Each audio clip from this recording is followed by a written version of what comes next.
Wakulima 1000 watunga sera, watafiti na wadau wa maendeleo walikusanyika kwa ajili ya maonyesho ya 4 ya mbegu asilia na utamaduni wa chakula mwaka 2025. Tamasha lenye rangi na shamra lililoadhimisha urithi wa kibiolojia wa Kenya na maarifa ya jadi ya kilimo kwa kauli mbiu mbegu za uhuru na ustahimilivu. Hali hii ilionyesha jinsi mazao asilia yanavyorejesha endelevu na usalama wa chakula katika mazingira yanayobadilika kutokana na mabadiliko ya hali ya anga. Eric Karidhi na taarifa zaidi.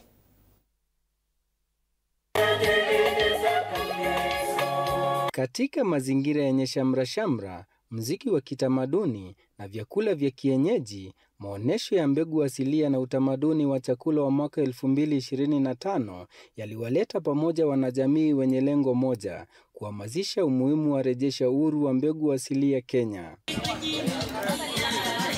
Maonesho hayo yalijumuisha mazao mbalimbali kama nafaka, mikunde na mboga za kienyeji, kila moja ikiwa ishara ustahimilivu na matumaini kwa vizazi vijavyo. Tukiendeleza hii National Seed Fair hapa Laikipia, bado tuko na zingine ambazo zinaendelea mashinani 70, na tunafurahia sana kwa sababu tutaweza kuhamasisha jamii waweze kuelewa umuhimu wa kuwa na mbegu zao ili waweze kuzihifadhi na pia tuweze kupata ile tunasema ni support kutoka kwa serikali na washikadau wengine. Kama mkulima, umuhimu mtu anaweza jiuliza ni umuhimu gani yenye inafanya tu celebrate hizi mbegu zetu kwa siku hii ya leo.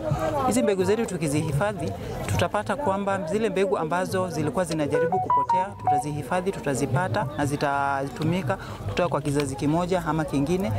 Miongoni mwa mambo muhimu yaliyovutia katika hafla hiyo ilikuwa uzinduzi wa benki ya jamii ya mbegu, hatua inayolenga kuhifadhi na kuzalisha upya aina za mbegu asilia. Tumeweza kuja na wakulima wenzetu ili kuweza kuwafundisha wenye hawajui kuhifadhi mbegu na tuweze kuweza kupata zile mbegu nye zilikuwa zimepotea.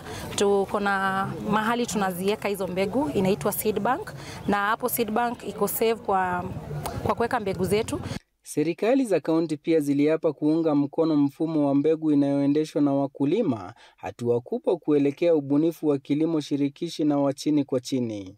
Ni hivyo tunaangazia leo maneno ya seed banking na the good variety. Without a good seed bank na pia good variety, then we cannot even talk about food secure nation. Tumeanza process kushirikiana na serikali na washikadau wengine kureview our seed and seed act, na hii itakuwa mzuri kwa sababu tutaweza kuconsider hata mbegu za wakulima na kuzipa ile sehemu special. Majadiliano ya kitaalamu yalijikita katika sheria ya mbegu na aina za mimea, ambapo wataalamu walisitisha haja ya sera zinazolinda haki za jamii huku zikikuza ubunifu na utofauti wa mimea. Kwa muda mrefu sana wamama ndio wamekuwa custodians wa hizi indigenous seeds na wao ndio wamekuwa wakifanya kazi kwa mashambani. Lakini leo kwa hii fair tumekuwa na opportunity ya kuleta wamama kuonesha kuwa kazi yao si kulima tu, bali wao wana contribute kwa mambo ya food systems. Mwezi wa Novemba tunangoja judgment ya kwamba tunasika constitutional interpretation of our seed act vis-a-vis our constitution. Sababu constitution inasema kila kitu kiasili, our indigenous knowledge, our seeds take priority.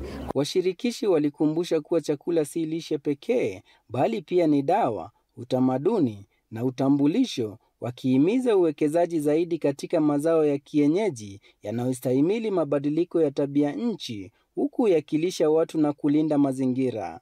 Stakeholders na wale ambao wako hapa ni vizuri sana kurecognize wamama kazi yenye ambayo wanafanya. Wamekuwa wakifanya hizi mambo ya food systems, wamekuwa na hizi food banks in their own capacities kwa manyumba zao. Maonesho ya 4 ya mbegu asilia na utamaduni wa chakula hayakuadhimisha tu urithi wa kilimo cha Kenya, bali pia yalipanda mbegu za matumaini mapya kwa mustakabali wa chakula endelevu, shirikishi na uhuru uliojengwa juu ya jadi na kuimarishwa na ubunifu. Eric Karidhi, TV47. Na asante sana Eric Karidhi kwa taarifa.